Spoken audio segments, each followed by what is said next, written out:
노무현과 이재명. 이게 어제 있었던 장면은 아닙니다. 요즘 이재명 대표가 머리를 검게 염색을 해가지고 하얗게 됐을 때의 사진은 어제 사진이 아닙니다. 이렇게 마스크를 쓴 걸 보니까 아마도 코로나 시기 대선 국면이 아니었을까 생각이 됩니다. 여러분, 노무현 전 대통령 이야기를 좀 해보려고 합니다. 부산 기장의 지역위원장이자 이번 국회의원 선거에 나갔던 최태경 위원장, 이분이 하신 말씀이 있어요. 노무현 정신은 노무현 대통령과 가까운 거리에 있었던 사람에게 계승되는 것이 아니다. 노무현 정신은 친노에게 계승되는 것이 아니다. 시대 변화를 선도하고 기득권 세력이 가장 경계하는 사람에게 계승되는 것이다. 그렇습니다. 나는 그 사람이 이재명이라고 생각한다. 라고 부산 기장에서 정치 활동하고 계시는 최태경 전 후보 말씀입니다. 최태경 그 후보 TV 토론 봤는데요. 이 생김새도 노무현 대통령 많이 닮았고요. 그리고 부산 기반이다 보니까 말투도 토론 스타일도 정말 노무현 전 대통령을 많이 닮았어요. 최태경 위원장, 시대 변화를 선도하고 기득권 세력이 가장 경계하는 사람이 바로 노무현 정신을 계승한 사람이다. 자, 그렇다면 여러분 어떻습니까? 전해철은 어떨까요? 김종민은 어떨까요? 그들이야말로 대표적인 친노인데 노무현 대통령을 그 청와대에서 모셨던 분인데 어떻습니까? 그런가요? 사실 노무현 대통령과 이재명 대표는 직접적인 인연이 없습니다. 두 분이 같이 열린 우리당에서 한수법을 먹긴 했지만은 아주 정말 구체적이고 긴밀한 그런 관계는 없어요. 근데 이제 이재명 대표가 기억하는 노무현 전 대통령은 그 이재명 대표가 사법연수원에 있을 때 그때 그 강연을 왔다고 해요. 그때면은 아마도 노무현 대통령은 변호사였을 겁니다. 그때 와서 이런 강연을 했어요. 변호사는 굶지 않는다. 이런 말을 했다는 거예요. 대단히 감동적인 그런 표현은 아니지만 돈도 없고 경력도 없고 배경도 없는 그런 이재명 사법 연수생. 내가 앞으로 먹고 살 수 있겠는가. 이 고민을 했었는데 노무현 변호사가 와서 변호사는 굶지 않는다 이렇게 얘기를 했단 말이죠. 그래서 과감하게 변호사 개업을 했고 사회운동에 참여를 했습니다. 노무현 대통령이 이제 용기를 준 거죠. 이 정도 관계밖에 없어요, 사실은. 노무현 대통령이 그 수많은 열린우리당 정치인 중에 이재명을 알았을까요? 사실 노 대통령 돌아가시고 2009년에 이재명 변호사는 그때 민주당의 주말 부대변인이었어요. 평일도 아니고 주말 부대변인, 당직 대변인. 그러니까 사실은 이제 중앙당에서 국회의원 오랫동안 했던 정치인들이 이재명 대표를 우습게 여기는 거예요. 전혀 우습게 여길 수 없는 대상임에도 불구하고 말이죠. 자, 그 변호사가 되고 이재명 변호사는 굶었을까요? 아닙니다. 이재명 변호사는 전남 노무현 대통령이 부산에 있는 온갖 사건들을 다 수임을 해가지고 돈을 갈코리 채로 이제 긁어모았다 이런 얘기를 하잖아요. 성남에서 변호사로 갈코리로 긁어모은 사람이 바로 이재명 변호사였어요. 그러니까 이런 얘기 했잖아요. 윤석열이가 군에서 3가지 사건은 군 밖에서 수사할 수 있다. 그게 뭡니까? 성범죄, 그리고 사망사건, 아울러 군인이 입대하기 전에 있었던 사건. 이 3개 사건은 군 밖에서 수사할 수 있게 돼 있다는 거. 그 법을 윤석열은 몰랐을 가능성이 있다라고 박지훈 변호사가 얘기합니다. 근데 정말 그렇거든요. 날마다 법이 바뀌는데 그렇잖아요. 그거 다 일일이 스크린 할 수는 없잖아요. 그래서 주요 분기마다 변호사들이 열정과 애정이 있는 변호사들이 법전을 삽니다. 바뀐 법전을. 성남에서 그렇게 법전 열심히 사고 연구한 사람이 바로 이재명 변호사였어요. 그러니까 법리가 가장 최신의 것이고 그리고 가장 탄탄한 거죠. 그러니까 재판마다 다 이기는 거야. 이재명은. 지는 경우가 없었어요. 근데 이재명 변호사는 아예 처음부터 어려운 사람도 없겠다면서 그 성남에서 노동자로 활동을 하는데 사용자로부터 고소당한 그 노동자들을 변론하고 다녔어요. 그 변호사들이 다 이겼지. 근데 변호사들이 사실은 이 사람들한테 넉넉하게 수임료를 받아야 하는데 이재명 변호사는 노동자들한테 자꾸 뭘 사줬어요. 돈이 없으니까, 배고프니까. 맨날 사줘가지고 집에 가져가는 돈이 없었다는 거야. 이재명 변호사가. 그랬던 사람이었습니다. 노동자의 벗이었어요.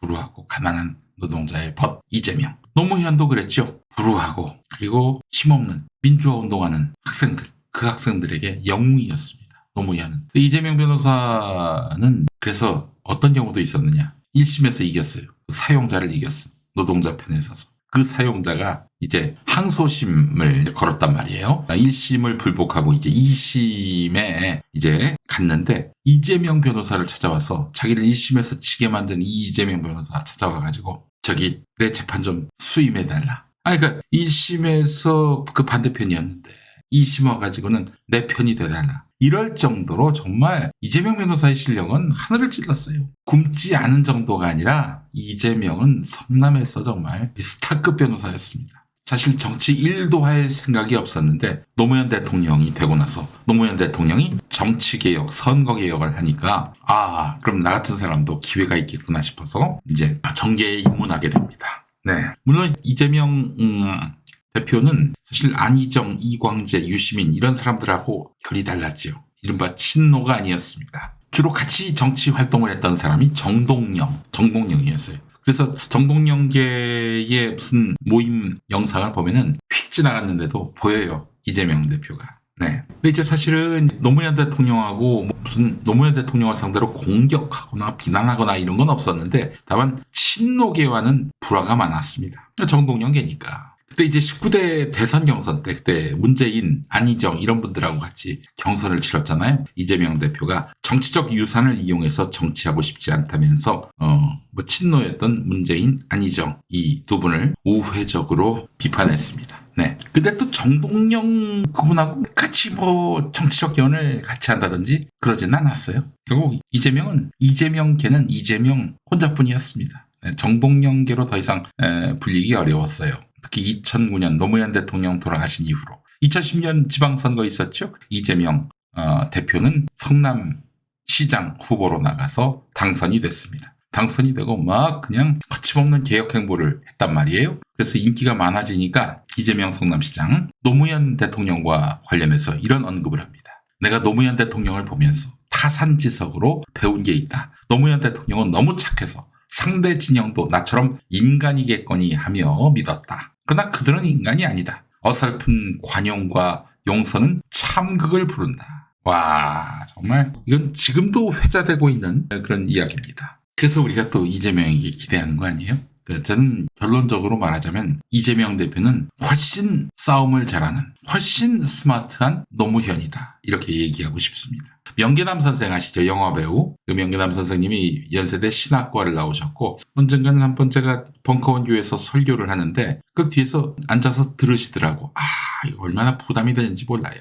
예. 한참 또 설교를 한 다음에 끝나고 나서 도망가는데 딱 앞에 서더니 담배 피면서 영민아 사기 잘 치더라. 그렇게 얘기하셨던 기억이 납니다. 네. 명계남 선생님은 정말 진정한 친노무현이지요. 돌아가신 노무현 대통령 진심으로 그분은 애통에 꼭 노무현 정신으로 현재 살고 계신 분이에요. 근데 이분이 이재명 대표를 지지하고 있습니다. 이재명 후보를 어떻게 평가했는지 전에 주진우 라이브 KBS 라디오 나와서 한 말이 있는데요. 이렇게 하면은 이재명 후보는 탁월한 정책 능력이나 해박한 거, 실용적 접근 자세 같은 거는 DJ 김대중 선생을 연상시키는 거고요. 그다음에 이 개혁성과 강인함이나 배짱은 우리 노무현 대통령과 진짜 닮았어요. 네. 물론 출신 배경 이런 것 포함해서. 그다음에 추진력과 현장을 중시하는 이재명 후보의 태도나 그 집단지성을 활용하는 장점 같은 거는 이건 정말 타의 추종을 불허해요. 네. 그러니까 노무현 대통령과 닮은 점을 일상적으로 생각하면은 비주류였다, 이렇게만 초기에 학력이 그렇게 높지 않은 상태에서 이렇게 됐다. 그다음에 당내의 정치적 기반을 가지고 정당 정치 안에서 무슨 어떤 그룹을 형성하거나 파워를 형성하는 것이 아니라 시민적 참여나 시민적 참여를 통하고 시민들한테 호의를 얻어서 우뚝 서게 된 정치인이라는 점은 상당히 유사한 거지요. 네. 그리고 국민이 주인이다라는 개념에 있어서는 노무현 대통령이 아예 정부의 캐치프레이즈를 국민은 대통령입니다도 시작했을 정도인데 그 점에 있어서는 오히려 이재명 후보가 더 실용적으로 진일보한 점이 있죠. 그 같은 맥락이지만 결을 달리해서 그런 점에서 아주 유사하고요. 네. 그다음에 이제 저는 저도 그렇고 제 친구 문성근이도 그렇고 네. 그 어떤 사람들이 정치인이 연설을 하거나 말을 하거나 하면은 그 태도를 보고 우리가 평가하기 쉽잖아요. 근데 그걸 보면은 네. 그것도 아주 상당히 뛰어나요. 노무현 대통령처럼. 네. 이 원고가 없이 연설을 해도 네. 비문이 하나도 없고 네. 아주 정확하게 얘기를 하신단 말입니다. 짧거나 2시간짜리거나. 네. 이거는 누가 써준 원고를 읽는 사람들하고는 다르거든요. 네. 속에 내공으로다가 그 얘기하는 주제에 대한 스터디와 주관과 실천 방법이나 이런 것들이 정리가 되어 있지 않으면은 써준 원고도 제대로 할 수도 없고, 그런데 이 두 양반은 보면은 주요 연설 같은 거 보면은 원고가 없어요. 예. 메모만 있거나 네. 어떤 건 메모도 없이 그렇게 풀어나간다고요. 이거는 진짜 준비가 돼 있고 대단하게 국민을 위해서, 나라를 위해서 자기가 할 일들을 정리해 놓은 사람이다. 이런 점에서는 똑같다고 볼 수가 있죠. 그러니까 지금 이재명 대표가 당원들을 중시하는 건 뭐냐면은 이 다른 게 아니라 수구 부패론은 다 그게 뭐 개딸들이다. 강성 당원들을 규합시키려고 하는 거다 그러는데, 이런 얘기를 먼저 하고 싶어요. 왜 당원들이 강성이 됐을까? 이것부터 자성하라고. 응? 그리고 당원의 뜻을 따라서 그것을 대의해서 정치하는 것이 그 기본 아닌가요? 근데 왜 이재명 대표가 다 강성 당원, 개딸들 중심으로 당을 꾸려가려고 한다고? 아니, 당원들 다수의 지지를 받아서 그렇게 다수 당원의 뜻에 맞춰서 정치하는 거 기본 아닌가요? 아니, 그게 싫으면, 아쉬우면 본인들도 그렇게 당원들한테 인정받으세요. 왜 이재명 대표처럼 지금 정수로 정치를 하는데, 그렇잖아요. 정도로 정치를 하는데 왜 이재명을 욕해? 강성 당원이 된 것은 그만큼 민주당이 제 몫을 못하기 때문에, 너무 유약하기 때문에 그런 거 아니에요? 하여간 참, 명계남 선생은 그래서 그렇게 기반 없는 사람인데 국민의 지지로, 성원으로 여기까지 올라선 사람이다. 이렇게 얘기를 했습니다. 네. 그리고 또 이런 것도 비교하네요. 노무현 대통령은 원고 없이 연설을, 비문 하나 없이 아주 정확하게 한단 말이죠. 그대로 받아 적어도 교정 필요 없이 책 한 권을 만들 수 있는 사람이 바로 노무현 대통령이라는 거예요. 예. 자, 제가 보는 노무현과 이재명의 공통점. 첫 번째, 사익 추구를 하지 않는다는 겁니다. 사익 추구를 하지 않는다는 거예요. 뭐든지 공익적 사고를 한다는 얘기입니다. 두 번째, 불의를 보고 타협하지 않아요. 이재명 대표나 노무현 대통령이나 힘으로, 돈으로 누르려고 하는 사람들한테 굴복한 적이 있었나요? 없어요. 대화의 상대로는 존중하지만은 타협하지 않습니다. 타협해서 불의를 행하지 않아요. 이 점이 노무현 대통령과 이재명 대표의 공통점입니다. 그 세 번째, 자기에 대한 비판에 대해서 대단히 관대합니다. 그렇잖아요. 자기한테 계란 던진 사람, 이런 사람에 대해서 국민이 할 수 있는 것이다. 국민들이 나를 욕해서 스트레스가 풀린다면은 이런 욕 먹어도 된다. 이런 얘기도 했어. 무수히 많은 그런 당 안팎의 이런 비판자들에 대해서도 직접적으로 이재명 대표가 뭐 이렇게 분노를 하고 싸움을 하고 그러진 않잖아요. 큰 정치인이 된 이후로. 예. 그리고 약한 사람에 대한 감수성이 매우 높습니다. 약자에 대한 감수성이 높아요. 항상 안전하서나 약자 생각이에요.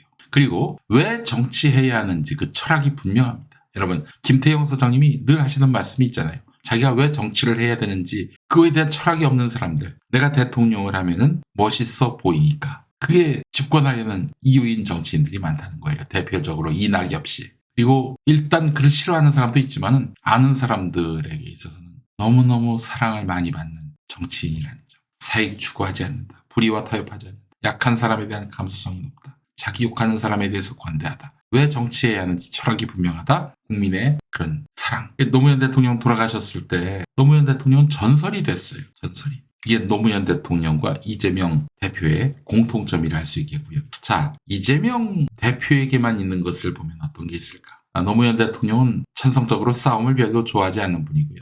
자기한테 싸움 걸어오는 사람과도 대화하고 어떻게든 연대하려고 하죠. 이재명 대표도 그런 스탠스가 있습니다만 일단 싸움을 회피하지 않습니다. 싸우면 이깁니다. 두 번째, 자기에 대해서 적대적인 입장을 가진 사람. 그런 사람인데 힘이 없고 그리고 가난하다. 이럴 경우에는 살 수 있도록 숨통을 터준다는 거예요. 제가 한번 3번 정도 인터뷰를 했잖아요. 이재명 대표하고. 이 대표는 개혁을 하면 말이죠. 그냥 개혁의 어떤 주도권을 가진 사람이 그 주도권 없는 사람들을 막 짓누르고 뭐 그렇게 억압하고 너무 안타까워합니다. 지난번에 여러분 기억하실 거예요. 경기도 계곡 정비할 때. 그때 그 상인들하고 이렇게 대화를 나누는 자리 영상 보셨는지 모르겠지만 노 아니, 이재명 대표는 우리 말을 들어주면 그 계곡에서 상 다 치우고 계곡 밖으로 나와서 거기서 장사하면은 우리가 주차장도 만들어주고 기반시설을 다 만들어주겠다. 이렇게 얘기를 했습니다. 실제로 약속이 이행됐고요. 그러니까 말을 듣지 않고 그냥 지멋대로 하면은 이거 제재를 가할 수밖에 없지만, 그러나 우리가 살 길을 열어줄 테니까 이 길로 가자라고 하면은 살 수 있도록 숨통을 터주는 분입니다. 그냥 본인도 그렇게 어려운 시절을 살면서 이른바 공무원들에게 시달려 보기도 하고 그랬을 거 아니겠어요? 따뜻한 행정에 대한 그런 철학이 분명히 있습니다. 자기 어려웠던 시절에 대한 그런 기억들이 결국 공익적 그런 공익으로서 이제 승화가 되는 거죠. 그리고 그래서 이재명 대표는 협상을 아주 잘합니다. 아주 잘해요. 이재명 대표, 사실 지금 윤석열 시대에는 멈추다시피 한 남북관계. 보십시오. 이재명 대표가 만약 대통령이 돼서 남북관계를 관리한다. 그럴 경우에는 정말 대단한 관계로 성숙시킬 것입니다. 협상은 잘하니까. 우기고 그런 게 아니라 철저하게 이익 대 이익으로 이제 대화를 나누는 거예요. 그래서 저는 정말 2022년 3월에 있었던 선거에서 우리 국민들이 정답이 아니라 오답을 찍었다라고 생각을 합니다. 아주 훌륭한 정답을 찍지 않고 아주 더러운 오답을 찍었다. 이렇게 얘기하고 싶습니다. 자, 그리고 이재명 대표는 본인 선거 다 이깁니다. 2022년 대선은요, 사실은 본인 아닌 민주당의 그 인프라로 선거를 치렀는데 졌지요. 특히 닷페이스에 출연시켜가지고 그때부터 이제 이재명 대표 지지율이 윤석열 밑으로 내려갔고 대선 때까지 회복이 되지 않았습니다. 치가 떨렸어요, 진짜. 그래서 제가 그때부터 페미니스트 하면은 일생에 도움이 안 되는 인간들로 규정을 했잖아요. 이번에 공천도 못 받고. 김용민이가 잘했지요, 여러분? 욕먹어요, 늘. 잘했는데도 욕먹어요. 예. 자, 선거에서 다음 선거 이길 겁니다. 이번 총선에서 이겼잖아요. 이재명이 공천권을 쥐고 하는 선거 이길 겁니다. 다음 선거 이길 거예요. 이번에 이겼듯이. 아주 대승할 겁니다. 아울러 다음 정부를 창출할 전략과 능력이 있다. 그러니까 자기 다음에. 보세요. 이재명 대표 다음에 성남시장이 된 사람이 은수미 시장 아닙니까? 그분 당선시켰잖아요. 자기하고 결이 다른 사람인데. 경기도지사. 여러분, 경기도지사 항상 민주당이 이기는 것 같은데 이재명 이전에 임창열 씨 이후로 한 20년간 졌어요. 계속. 민주당이. 이길 수가 없었어요. 그런데 이재명 후보가 성남시장 때 그 성과를 기반으로 해서 경기도민들한테 선택받았고요. 이번에 22년 지방선거 때 김동연이라는 아무도 모르는 그 사람 아닙니까? 이재명의 그 경기도지사 시절의 그 선정 때문에 그렇게 경기도지사가 된 거예요. 아니, 만약에 김동연이 떨렁 나갔다. 되겠어요? 간발의 차로 이긴 거 아닙니까? 김은혜한테. 이재명 때문에 이긴 거예요. 이재명한테 배은망덕한 태도를 취하는 것 같아가지고 저 사람은 다음에 어렵겠다. 다음에 공천받지 못하게 해야 합니다. 우리가 경기도를 계속 민주당 단체장으로 해서 맡기려고 한다면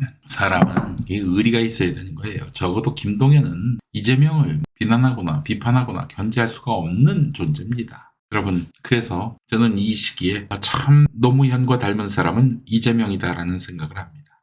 그 안에 있는 따뜻함, 그리고 공익을 추구하는 그런 태도. 정말 우리에게 필요한 지도자로서의 덕목인데 이재명 대표가 반드시 대통령이 돼서 노무현 대통령이 못다 이룬 꿈, 지역균형 발전에 대한 각별한 또 철학이 있잖아요. 이런 것들을 실현해서 대한민국을 다시 회복시켰으면 좋겠습니다. 안희정, 이광재, 어떻게 주변에 다 그런 인간들만 있었나? 여러분, 지금 이른바 기독교를 대표하는 지도자라고 불리는 사람들, 전광훈 포함해서 이 예수의 정신을 닮았습니까? 그렇지 않습니다. 노무현 정신이 친노에게서만 구현된다? 이건 대단한 착각입니다. 노무현을 참칭한다고 다 노무현스럽지 않잖아요. 전광훈이가 아무리 예수해도 예수와 코딱지만큼도 닮지 않았듯이. 예. 이재명 대표가 대통령이 돼서 세상을 바꾸고 그렇게 해서 정말 약자도 떵떵거리며 사는 대동세상이 열렸으면 좋겠습니다.